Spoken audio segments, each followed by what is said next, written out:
now move on to oral questions put by members to ministers. The Honourable Leader of the Official Opposition. Thank you, Mr. Speaker. My question is for the Premier. We started this session talking about the terrible circumstances of a young survivor of sexual assault who did not receive service at the Colchester East Hants Health Centre. The facility actually lacked a full-time SANE nurse who would have been trained to help this young woman. On November 1st, 2017, the Antigonish Women's Resource Centre and Sexual Assault Services Association sent a letter requesting that their services be extended to cover the Colchester East Hants Health Centre, and I can table that letter. The response to the letter didn't occur until last month.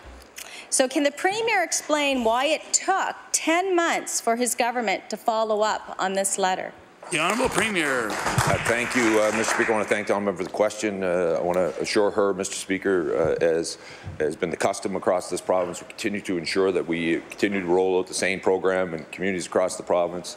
Particular hospital she refers to, the Women's Centre from Antigonish and Truro, met with the Deputy Premier, Mr. Speaker. They've also been in contact with the Minister of Health. We're looking forward to continuing to work with them so that that program will be rolled out not only in that community, but will continue to roll it out across the province. The Honourable Leader of the Official Opposition. Thank you very much, Mr. Speaker. According to the letter, the Colchester and Cumberland region has demonstrated a need for a SANE program, citing over 70,000 people.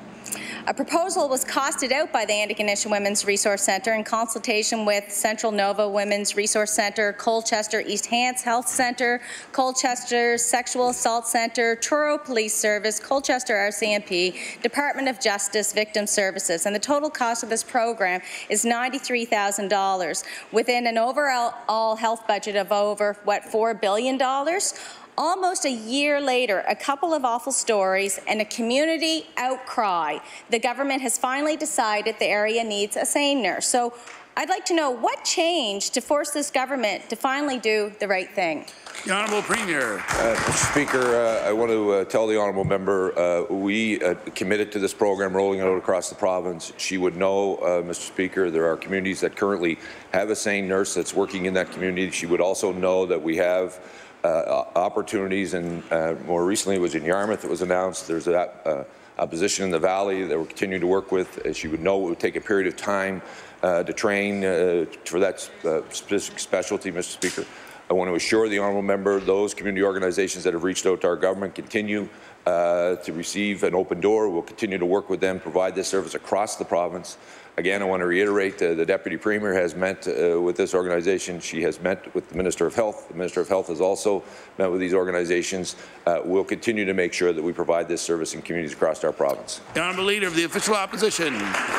Thank you, Mr. Speaker, and I appreciate what the Premier is saying, but it's about time and how long it takes. So 2 years ago, this government promised a SANE nurse for Cape Breton. That was an announcement that the government has failed to fulfill after 2 years. So now, amidst community outcry, this government has promised a much-needed SANE nurse for Colchester, which is fabulous, and it's great that they're making this announcement. But can the minister tell the House how long will it take to train and fill the SANE nurse position in Colchester County? The Honourable Premier. Are you asking me or the minister? Me or the minister? Oh, thanks. Mr. Speaker, we'll continue to make sure, Mr. Speaker, to roll out this program across the province. I believe she referred to Cape Breton. That position has been filled, is my understanding. Continue the one in Yarmouth. There's one in Yarmouth. We'll continue to roll out, Mr. Speaker, to make sure that we provide this service to women. Please. The Honourable Premier has the floor. Thank you, Mr. Speaker. I want to assure all those residents of Truro, Mr. Speaker, that the Deputy Premier is speaking very loud and clear for those women across that region, and we'll make sure that they have that service. The Honourable Leader of the New Democratic Party. 21 years ago, a Liberal government stood where this government stands now and proudly announced a new mega infrastructure project by which all new schools would be built on a P3 model. And every argument we're familiar with was brought forward, including the argument that it was going to be more cost-effective. 2 years later, the government commissioned a study to look at the construction program, and that study found no evidence of any economic advantage at all. And by the time it came to pay the piper 20 years later, we had to pay $228 million in order to buy our own schools back. I want to ask the Premier, does the Liberal Party not learn from its own mistakes? The Honourable Premier. Thank you, Mr. Speaker. I want to take this opportunity to thank all those healthcare professionals, Mr. Speaker, who have been excited for the last 24 hours about the announcement of moving forward. I want to tell the honourable member this is a generational opportunity we have to reshape the delivery model of delivering health care in our capital region and across, quite frankly, across our province. I'm very proud of the work that has taken place in the traditional build in the Dartmouth General. We'll continue to see that work. Hopefully it'll be finished and opened next year, Mr. Speaker. We're seeing the work that's happening around the hospice, where communities have rallied in supporting to build that. We're doing work in the third and fifth floor at the HI site, Mr. Speaker. But we know there's a much bigger project that's required, and we've reached out, Mr. Speaker, to the private sector. We've gone out to Deloitte, who's overlaid both the traditional build or the P3 model. We believe the P3 model is the appropriate way for us to continue to move forward to ensure that Nova Scotians get the health care they deserve, Mr. Speaker. The Honourable Leader of the New Democratic Party. We know now how this is going to go. Companies and firms and consortiums are going to line up to submit proposals for this contract, and then one of them is going to be selected, and on the day that selection's announced, there's going to be great rejoicing in the halls of that firm, because there is a lot of money to be made on a $2 billion project. That's money that could have been used for nursing homes, for nurses, for CCAs, for doctors, for paramedics. How can the Premier possibly argue that the P3 approach is more cost-effective when a P3 project, unlike a traditional delivery mode, must always, by definition, make room for the profit of the proponent? The Honourable Premier. Mr. Speaker, the fact of the matter is, Mr. Speaker, this province has never embarked on this ambitious of an agenda when it comes to transforming, Mr. Speaker, the Atlantic Canada's regional hospital to make it plain and simple, Mr. Speaker. We need to ensure that we have the expertise to ensure that we can deliver this project. I also want to remind the honourable member he continues to talk about those traditional builds. Mr. Speaker, there are time after time after time, Mr. Speaker. Look at the Truro Hospital. A Conservative government announced it was going to cost $90 million to build, Mr. Speaker. It was $180 million before we were finished, Mr. Speaker. So they talk about cost overruns. What the P3 model will give us, Mr. Speaker, is certainty. And we'll continue to make sure, and at the end of that 30 years, Mr. Speaker, we will own that building, and it will be in the same shape it was the day we opened it. Oh, yeah. The Honourable Leader of the New Democratic Party. Back at that time, 21 years ago, when the Liberal government entered into their P3 school experiment, the decision was justified on the basis of a consultant's report. And the government of that time had enough respect for the public that they brought that report and tabled it before the House. The government now tells the people that there is a consultant's report that establishes that the P3 model is a more cost-effective way to go. The only thing is that no one is allowed, in fact, to see it. Mr. Speaker, if the Premier indeed has evidence that contradicts our experience in Nova Scotia of the last 21 years, will he have enough respect for the members of the public in Nova Scotia to produce it? The Honourable Premier. Mr. Speaker, we'll be happy to show that document, Mr. Speaker, after we go through the process of negotiating a contract, Mr. Speaker. It would be inappropriate, Mr. Speaker, for us to lay what we believe the cost of that out to private sector individuals who will work to our number, Mr. Speaker, as opposed to giving us what is the appropriate number to build that hospital, Mr. Speaker. No wonder when that party was in power, Mr. Speaker, they drove this province into fiscal disaster, Mr. Speaker. We're going to continue to build our province forward in financial health, Mr. Speaker, and we're going to ensure that we build the appropriate infrastructure in the appropriate way so that Nova Scotians get the infrastructure they deserve, Mr. Speaker.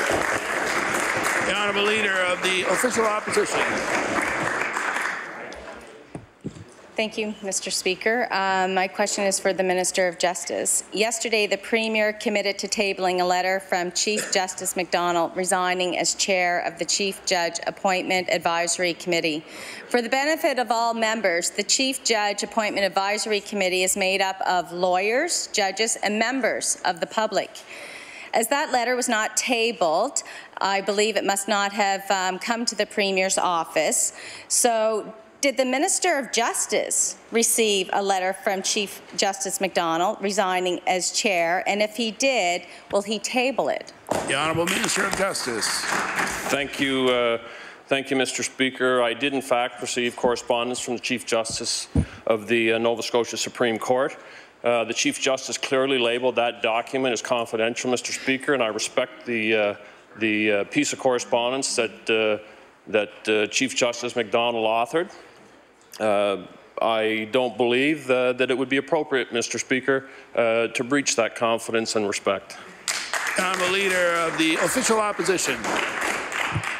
Thank you, and I want to thank the Minister for his comments, but it seems to me that the Chief Justice resigning as chair of this important committee is very unusual, and there seems to be some secrecy around it, and I'm sure that the Attorney General of the province, who oversees the legal services in Nova Scotia, would investigate why the Chief Justice would take such an unusual step that we've not normally have ever seen. So I appreciate confidentiality, as you indicated, but I think that Nova Scotians deserve to know why. So I'm wondering if you will table again the letter that you received.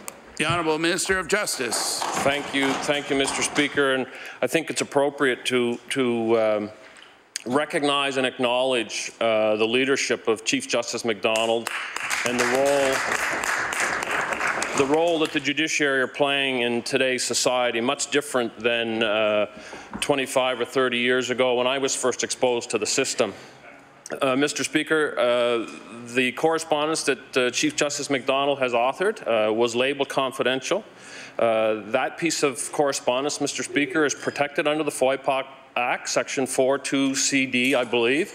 I have to respect the desire of the Chief Justice when he labelled that document confidential. The Honourable Leader of the New Democratic Party. Yesterday, during the update on the QE2, government representatives said that the plan for the new hospital includes 36 additional inpatient beds. Now, a person might fairly wonder if the need for these beds stems from the fact that 20% of our hospital beds are filled with people waiting for places in nursing homes. We also know that a nursing home bed costs only about $250 a day in comparison with a hospital bed costing around $1,300. In the midst of all this redevelopment, what does the Premier say to all those who must continue to live in hospitals because the government has failed to open an adequate number of nursing home beds across the province? The Honourable Premier. Thank you, Mr. Speaker. I want to thank the Honourable Member for the question. Mr. Speaker, as he would know, the announcement yesterday is bringing together 2 healthcare facilities on the peninsula to ensure that we modernize that infrastructure. There is a number of those beds that would be there associated with the capacity to do more work. There's also, you'll see an expansion in and around that facility, Mr. Speaker, and around making sure we take advantage of new technologies that'll be there. Dr. Bethune called it a game changer when it came to cancer care in this province, Mr. Speaker. It's a positive announcement. We'll continue to work with our partners, though, in the private sector, Mr. Speaker, to ensure that we continue to make sure that we provide long-term care beds across the province.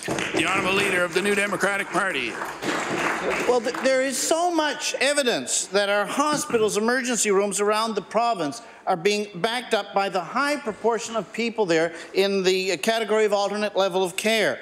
Just yesterday, the Health Authority's chief nursing officer said that the Valley Regional is challenged by the volume of people waiting in hospital for long-term care placement there. 22 of their 138 beds are occupied by people in the long-term care placement process. So I want to ask the Premier, when can we expect to see a program of nursing home construction adequate to move the province's seniors out of hospitals into appropriate care? The Honourable Premier. Mr. Speaker, I'm wondering if he believes that we should allow the private sector to continue to invest in long-term care beds, Mr. Speaker. He's opposed to it in primary care.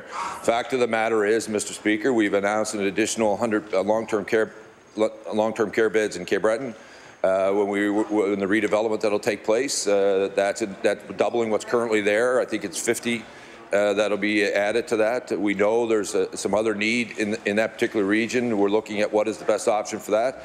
As we look around the province, we're looking at capacity within our current systems, so ways to expand some of those footprints, or is indeed another way to provide the care. On top of that, Mr. Speaker, we're hearing from families across this province who want to continue to remain in their home as long as possible. We're making investments in adapting homes for care. At the same time, we're ensuring that we invest in home care so that we continue to meet the wishes and needs of our citizens. The honourable member for Cape Breton-Richmond. Thank you, Mr. Speaker. Mr. Speaker, my question is for the Premier and his role as Minister responsible for youth. In question period, the Premier often references statistics having to do with young people in our province. However, there is one that he never seems to include. The Premier never mentions that this government has allowed the Youth Secretariat to virtually disappear over his mandate. There's no record of this important body, in fact, since 2014-2015. Why has the minister responsible for the Youth Secretariat failed to staff and empower this important advisory body for so many years? The Honourable Premier. I want to thank the honourable member for the question. It's an important question as we continue to make sure that youth see themselves in this great province, Mr. Speaker. We continue to see youth unemployment decline, Mr. Speaker. We continue to see more young people choose to live and work in this province. Mr. Speaker, we continue to reach out to those youth who've gone beyond our borders, Mr. Speaker, to find out how can we support them to bring them back home, continuing to work with them. And as far as the Youth Secretary goes, Mr. Speaker, we're continuing to find new avenues and new ways to ensure that young people's voices are being heard inside of this government, Mr. Speaker, and in the province. The honourable member for Cape Breton-Richmond. Mr. Speaker, in my duties as a member of the Human Resources Committee, I've learned that the Youth Advisory Council was discontinued by this government 4 years ago and replaced with the Minister of Education and Early Childhood Development's Advisory Committee on Student Issues. Under the terms of reference for the Committee on Student Issues, 12 to 15 youth are supposed to be appointed by the Minister, and yet there is no record of anyone ever being appointed in the last 4 years. Included in the terms of reference is the requirement that the committee be comprised of at least one African Nova Scotian youth, one Mi'kmaq youth, and one youth with a disability. Is the minister not aware that he has failed to fulfill his responsibility to appoint young people to the minister's advisory committee on student issues? The Honourable Minister of Education. Thank you very much. Just to clarify, that student advisory committee has been appointed. I met with him at the end of last school year, and we actually have a meeting that's being scheduled for this fall. The honourable member for Cumberland South. Thank you, Mr. Speaker. Mr. Speaker, my question is the Minister of Transportation, Infrastructure and Renewal. On Tuesday, a tender went out to pave the Lower Porter Road, and I will table that. This road is used to detour those people that would normally use the bridge on Trunk 2 that was removed this past summer. Residents in the area welcome this paving job and thank the minister for that, but they are worried that this is a long-term fix to replace the bridge. Can the minister reassure the people of Cumberland County that the paving of Lower Porter Road is necessary maintenance to build up to the new bridge and not a long-term fix for this roundabout? The Honourable Minister of Transportation. Thank you very much, Mr. Speaker. Thank the member opposite for the question. I would say that prior to the advent of the member into the legislature, we spent a lot of time talking about the road in question. There was a tremendous amount of requests that came in to do something about that road. The department responded. It is doing what should be done, because that road is important too, after the bridge is being replaced. Thank you. The honourable member for Cumberland South. Thank you, Mr. Speaker, and I thank the minister for the response, as he has recognized that this is an important venture. The Rainbow Bridge was closed last winter and removed this past summer. The bridge is a vital link for Cumberland County that allows safe traffic and efficient passage from Amherst to the majority of Cumberland South. Earlier in this session, I did question what was posed about the progress and specific design timing of the new bridge. With next year's budget workings beginning, can the minister update the House on the amount of money that's being set aside for this Rainbow Bridge, and will it be completed in 2019-20 construction season? The Honourable Minister of Transportation. Thank you, Mr. Speaker, and thank the member opposite for the question. The department has the care and control for over 4,200 bridge structures in the province. And annually, because of the aging of the infrastructure, many of them come forward for replacement.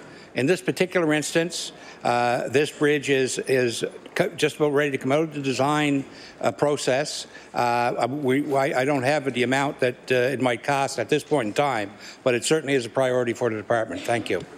The honourable member for Colchester-Musqueam Valley. Thank you, Mr. Speaker. My question is for the Minister of Service Nova Scotia. Service Nova Scotia currently offers many of the services online, such as vital statistics, motor vehicle, many business-related services. Payments to the International Fuel Tax Agreement Unit of Service Nova Scotia, however, requires payment via cheque or credit card information sent by fax. A constituent operating a transport company does not use a fax machine or cheques for her business and therefore struggles each quarter to make her payments. Can the minister look into having payments made to IFTA update to include online payments? The Honourable Minister of Service, Nova Scotia.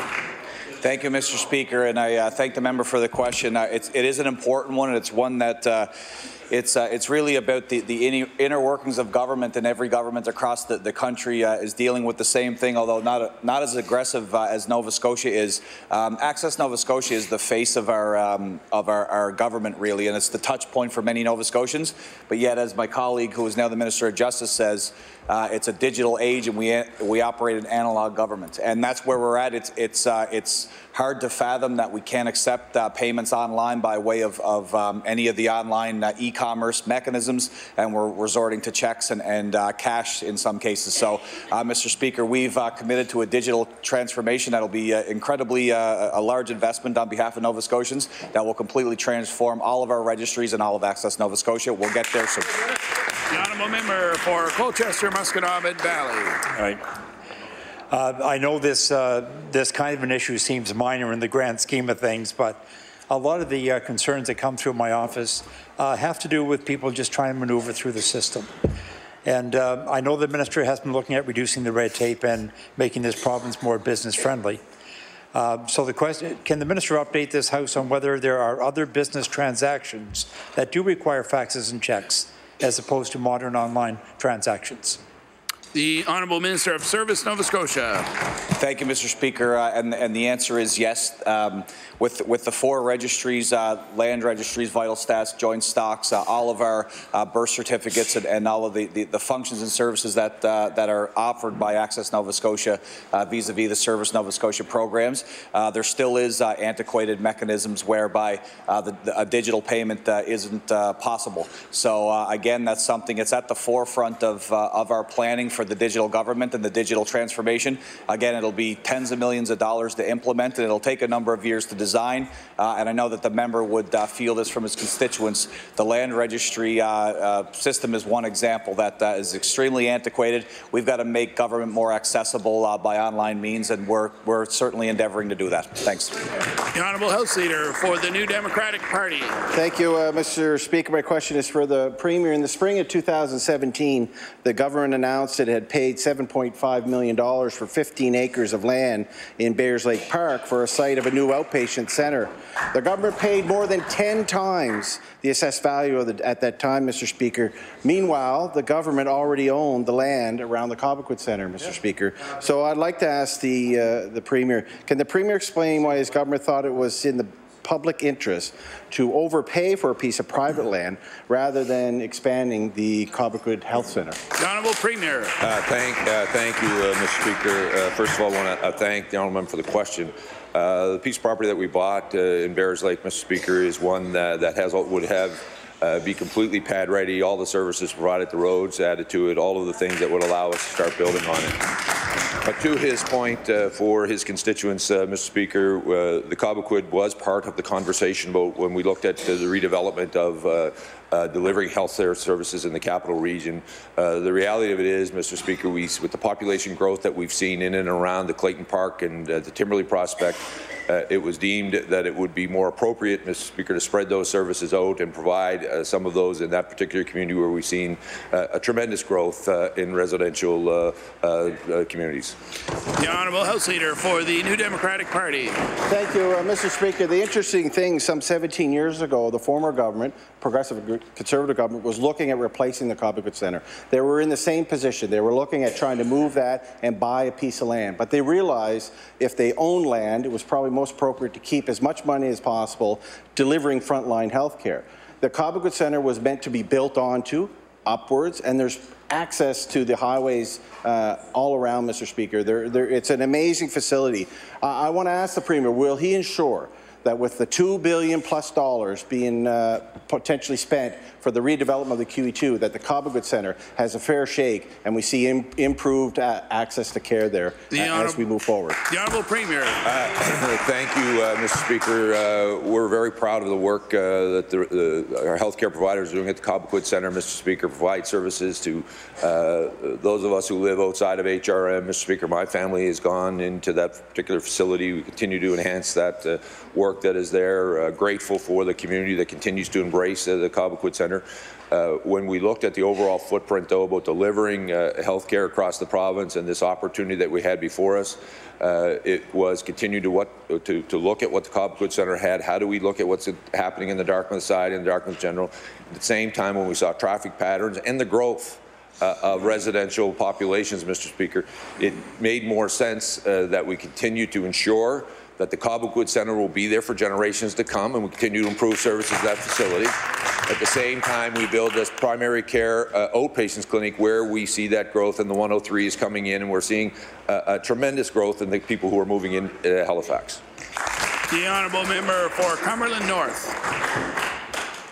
Mr. Speaker, last April of 2017, the people of Pugwash were happy to host the Premier in our community, and he made an announcement that the local hospital would be replaced.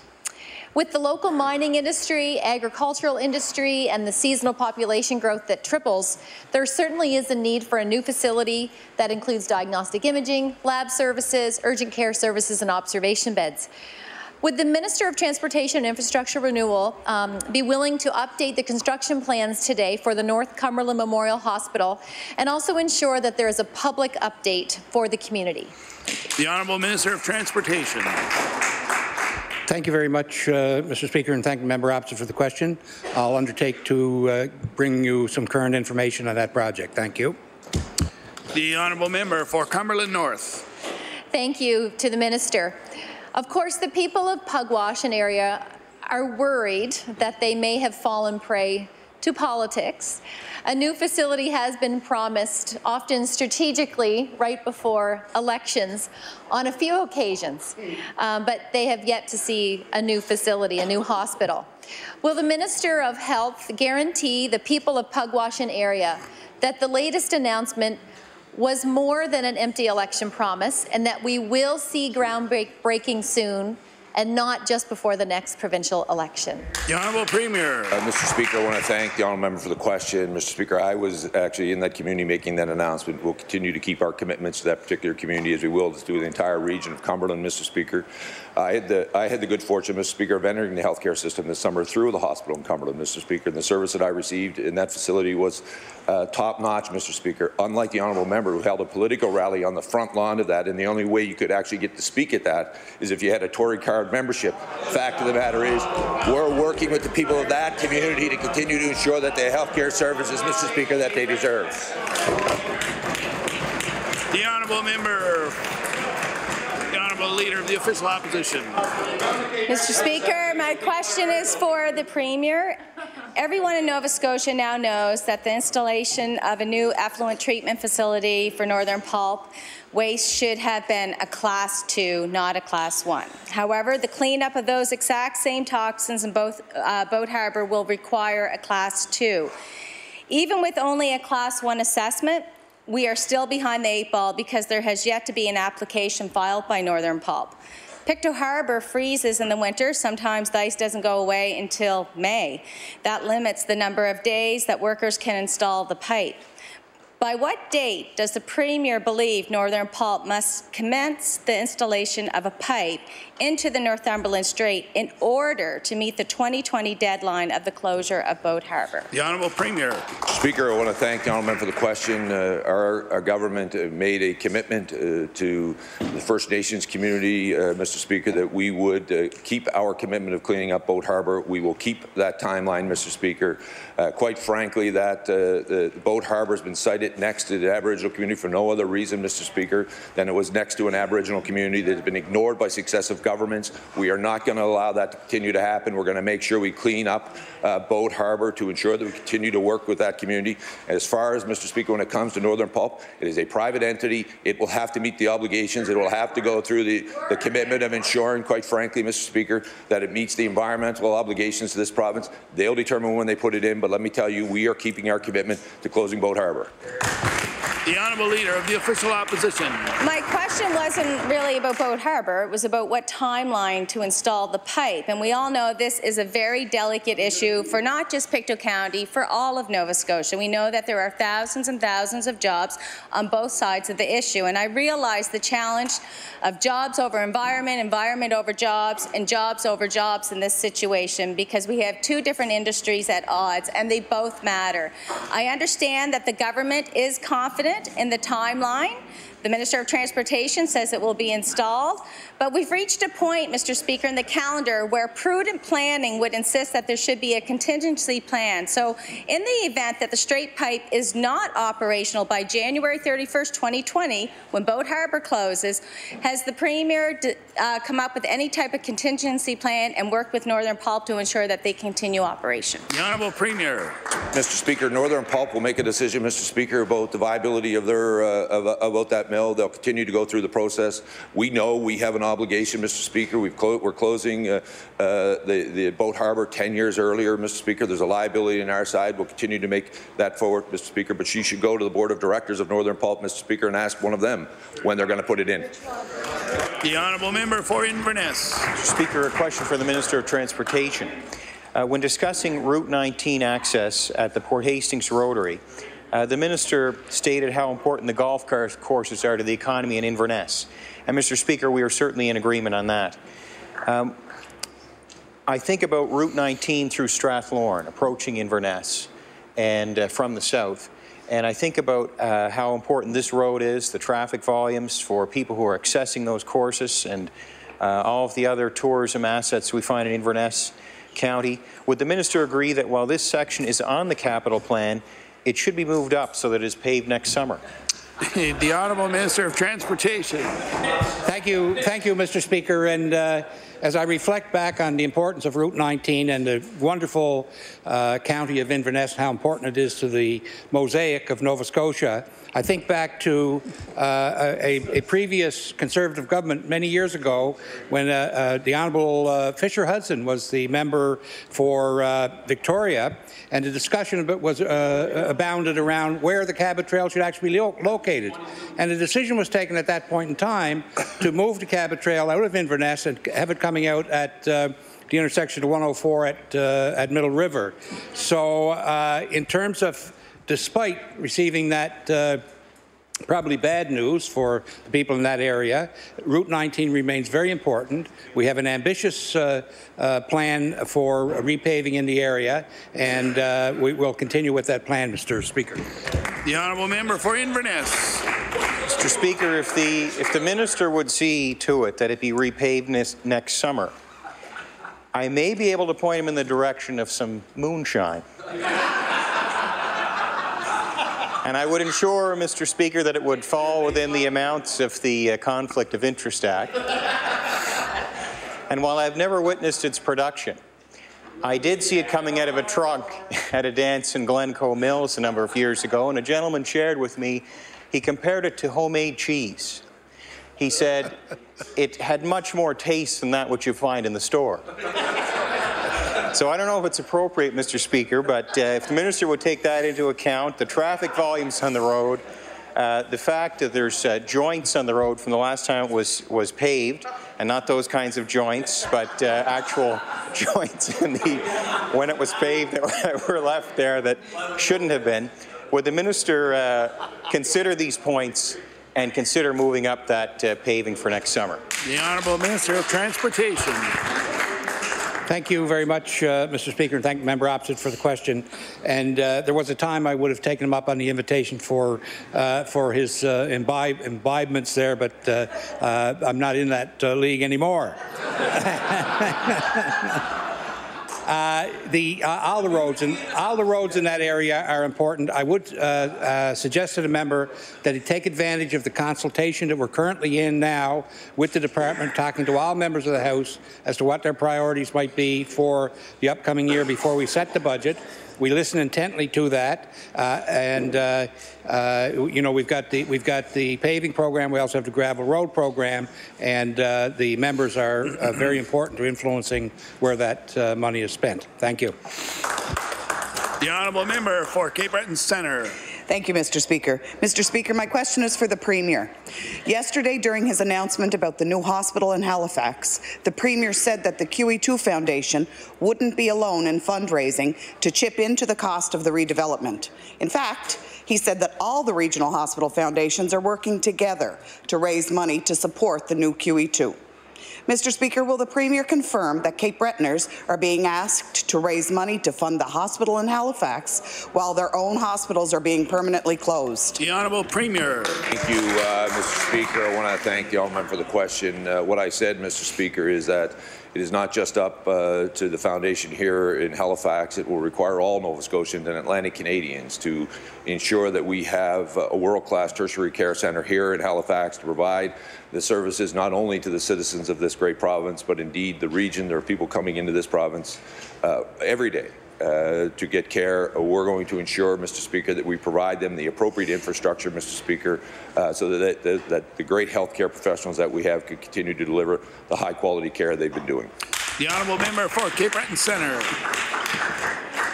Mr. Speaker, I don't think Cape Bretoners would mind fundraising if they could guarantee that they would have the services they need in their own communities and knew their donations weren't simply subsidizing the profits for the private corporations. Right now, families in Cape Breton are forced to send our children hundreds of kilometres away for mental health services, and we're still without the doctors we need. And Cape Bretoners are only too happy to fundraise, but we'd like to keep our money in our communities for our own hospitals. Mr. Speaker, can the Premier clarify why he can find money for profits for the private sector, but can't find money to keep services available to Cape Bretoners? The Honourable Premier. Mr. Speaker, I want to thank the Honourable Member for the question. She should have heard at the announcement, Mr. Speaker, we continue to make investment in the regional hospital in Cape Breton, continue to provide and enhance the cancer care on the island, Mr. Speaker, continue to improve and widen it, Mr. Speaker. The Honourable Member is talking about New Waterford, Mr. Speaker. The fact of the matter is that hospital needs to be replaced, Mr. Speaker. Only the NDP would believe that we should replace it with something that was built 60 years ago and not modernize the healthcare facilities to deliver to our students in the province, Mr. Speaker. The reality of it is, Mr. Speaker, we're making major investments in Cape Breton Island. Mr. Speaker, we're grateful for those Cape Bretoners who continue to work with us so that we can provide them the care. The Honourable Member for Northside Westmount. Thank you, Mr. Speaker. My question is to the Minister of Health. Mr. Speaker, family doctors use their repeated contracts with patients to build on the patient-doctor relationship and ensure continuity of care. Patients then have the peace of mind that in their time of sickness, there's somebody they can see and trust who can both advocate and navigate them through the system. You can imagine, Mr. Speaker, the stress that one of my constituents felt when she read in the Cape Breton Post that her family doctor was closing her practice. The number of people in my constituents without a family doctor is growing, and all the assurances we hear from the government is doing nothing to address this issue. So my question to the Minister is he satisfied with the status quo that patients who have a family doctor receive better care as those who rely on walk-in clinics or emergency rooms for their care? The Honourable Minister of Health. Thank you, Mr. Speaker. find it interesting the member suggests that this is a government relying on the status quo. Mr. Speaker, I remind the member and all members of this legislature that, in fact, we listen to the frontline healthcare workers and the clinicians to provide the care and provide advice into how to revamp and revitalize healthcare delivery of services throughout the province. Mr. Speaker, we had a huge announcement just yesterday on the next progress with the QE2 redevelopment, Mr. Speaker, for all Nova Scotians. We're investing in infrastructure in Cape Breton. And, Mr. Speaker, we're changing the way we provide compensation and work with our incentives and technology for frontline healthcare workers as well. Mr. Speaker, we are committed to the next generation of healthcare for all Nova Scotians. The honourable member for Northside Westmount. Thank you, Mr. Speaker. And the exact people he said they consulted with, Mr. Speaker, was on a talk show and a radio show in Cape Breton that said she wasn't consulted, although he said they were, or the minister said they were. I've been getting a lot of calls in my constituency office the last few days from constituents angry with the recent reports of excessive indulgences of the Healthcare Authority. They're outraged that over $8,000 was spent on a Christmas party. They're disgusted that a farewell party for 35 people cost over $800, and they're floored when they hear about a senior executive dinner costing taxpayers over $300. I'm glad there are new policies in place to address this issue, but these situations show a severe lack of judgment and disregard for the constituents' taxpayers' money. My question to Minister of Health, will you stand up and accept responsibility and apologize to the many Nova Scotians who have been left behind by this government's constant mismanagement of our healthcare system? The Honourable Minister of Health. Thank you, Mr. Speaker. As previously advised, indeed, both government and the executive of the Health Authority recognized the information brought forward by the Auditor General, as well as his recommendations. Mr. Speaker, took the steps to update and enhance the controls, clarify the policies with respect to hospitality, Mr. Speaker. Those steps have been taken, and those are the results, I think, that Nova Scotians would expect in how the government should respond when the Auditor General makes recommendations. The Honourable Member for Cole Harbour Eastern Passage. Thank you, Mr. Speaker. My first question is to the Minister of Health. The wonderful teachers in our schools are expected to do much more than teach. We are now asking them increasingly to be healthcare providers as well. Until very recently, there was only one resource nurse for all of our 136 schools in HRM. Even with the second nurse recently added, there is a 1 to 2 month lag between when a nurse is called in by a teacher or EPA and she can actually show up at the school to help. These are needs that the students have that the teachers are now being required to provide. Does the Minister of Health believe that it is acceptable for students to wait for 1 to 2 months for their teacher or EPA to learn how to manage tube feeding and other medical needs? Thank you. The Honourable Minister of Education. Thank you very much, Mr. Speaker. We recognize the challenge that our frontline teachers have faced with the lack of supports. That's why we have moved in a direction working with the Department of Health to provide wraparound services in our schools. We've done that through Schools Plus program, which links our students to a variety of supports within all government departments, whether it's health, justice, community services, or any other departments where that might work, Mr. Speaker. We're in the process of bringing in new nurses into the system with the help of the Health Authority. We'll have 4 new nurses to help us prepare for these particular cases that the member has brought up. We're also bringing in child and youth care practitioners, autism supports, behavioral supports, Mr. Speaker. And we know we have a lot more work to do, and we're not going to stop till those kids get the service that they need. The Honourable Member for Cole Harbour Eastern Passage. Thank you, Mr. Speaker. Although the Minister of Health has changed his look, the problem with the system as it stands is the EPAs in our schools do not, in fact, get any real significant training, and so they're being required to do a lot of healthcare provision. So these resource nurses teach EPAs and teachers how to care for students, which includes catheterization, feeding tubes, wheelchair transfers to toileting, ventilators, insulin pumps, just to name the few complex healthcare skills that it takes nurses, physiotherapists to 6 years to learn how to do. My question to the Minister of Education then, on World Teachers Day, does he accept that families, teachers, EPAs are not getting the proper training that they need, and that is it acceptable for them to wait 1 to 2 months, and will he commit to doubling the number of nurses in our school system? Just before we move over to the minister, remind the honourable member it's the prerogative of government to determine who answers the question. The honourable Minister of Education. Thank you very much, Mr. Speaker. In fact, we have enhanced some of these services. We heard loud and clearly through the Commission on Inclusive Education's reporting that 2/3 of our teachers told us they did not feel adequately prepared to handle the complexities of the classroom, and that there was not adequate supports, non-teaching supports to assist them in delivering their work, which is why we have hired more nurses, Mr. Speaker. We've also put a lot of money into professional development and training to help all of our professionals in the education system in terms of supporting them and doing better for our kids, Mr. Speaker. And I'll table all the inclusive education supports that we have brought in, and I'll remind the member that her and her party did vote against all these when it came budget time. The honourable member for Sackville-Beaverbank. Yeah, thank you, Mr. Speaker. I was going to ask this to the Minister of Health, but I noticed that the Premier answered the member from Sackville-Cobequid, so I'm going to address this to the Premier, and hopefully he'll answer this for me as well. The long-awaited QE2 development plan yesterday, 30 to 50-year plan. Cobequid not even mentioned in that plan. Mr. Speaker, Mr. Premier, numerous times I've stood up here over the past year politely bringing issues around Cobequid, very patiently waiting for answers to see the QE2 redevelopment plan, and I'm disappointed that the Cobequid Community Health Centre is not mentioned in the future developments of this plan. My question is, Mr. Premier, why is Cobequid Community Health Plan not even mentioned as part of the redevelopment of the QE2 complex for the next 30 to 50 years? Just remind the honourable member to keep his questions directed through the chair. The honourable Premier. Thank you, Mr. Speaker. I want to welcome him to the party late. As I responded to the honourable member, from Sackville-Cobequid, Mr. Speaker, it was part of an ongoing look at how do we redistribute the capital plan in greater HRM. We looked at where population growth is. I want to assure the honourable member, as I did to his colleague from the neighbouring constituency, that the Cobequid Centre is an important part of delivering primary health care across our region. Many people from my constituency across the valley continue to come in. Mr. Speaker, yesterday we announced where we would be moving services that were now currently at the QE2, Mr. Speaker.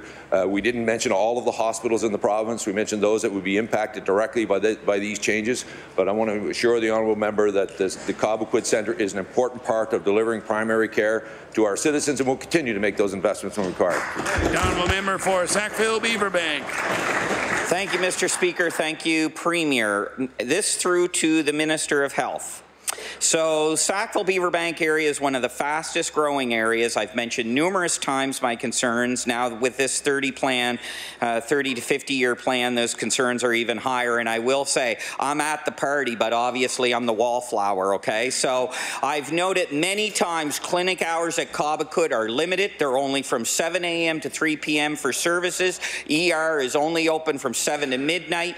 People in Sackville, Bedford, Beaverbank, Lucasville, this is not adequate. They want 24-hour services for ER at Cobequid. My question to the minister is, could you please confirm with me whether or not the new outpatient constructed centre in Bayers Lake is going to have 24-hour ER there, or are these residents going to have to drive downtown after midnight for these services as well? Thank you.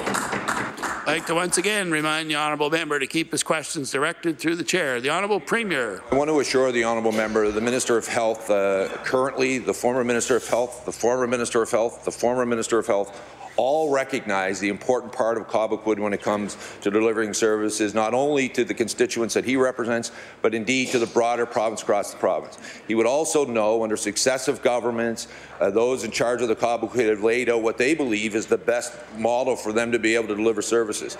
We're going to continue to work with them to ensure that Cobequid continues to be an important part of the delivery of health care services in our province. But what we also need to understand, Mr. Speaker, that it requires other primary care centres to be able to deliver services in other communities. That's why we made the decision based on a look at the amount of traffic that's coming in, why we continue to make those investments, Mr. Speaker, to modernize the healthcare system to the needs of our citizens today, Mr. Speaker. We're going to continue to work with those citizens across our province to ensure that not only will their families be satisfied today, but, Mr. Speaker, their grandchildren will be 50 years from now. The honourable member for Dartmouth South.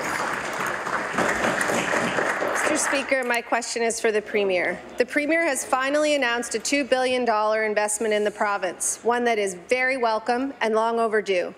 That's $2 billion of stimulus spending that we should be leveraging to produce the highest local economic multipliers possible. And we've seen some of that in Dartmouth with the traditional build at the Dartmouth General. But now, by taking the P3 approach, we can be almost certain that millions of dollars in profits will flow out of province instead of paying for more doctors, nurses, local engineers, or tradespeople. Mr. Premier, my question to the Premier is, can he tell Nova Scotians that this contract, possibly the most lucrative contract in our history, will go to a Nova Scotia company? The Honourable Premier. Mr. Speaker, I look forward to the bidding process. Mr. Speaker, we'll be pre-qualifying people to make investments into to ensure that they build this hospital on time, on budget. Mr. Speaker, it's certainly my hope that we'll continue to see the activity inside of our province. Mr. Speaker, we're going to see that when it comes to the capital building we're doing in highways. Mr. Speaker, we're going to continue to see it in the healthcare infrastructure. The private sector is excited, Mr. Speaker, about the opportunities that they see before them, continue to grow their businesses, invest in Nova Scotia families, and invest in the economy of this great province. The honourable member for Dartmouth South. Mr. Speaker, compared to normal procurement, P3s reduce the positive job impacts created by developments. P3 schools are a great example. Developers line their pockets to the tune of $52 million for maintenance contracts to the P3 schools.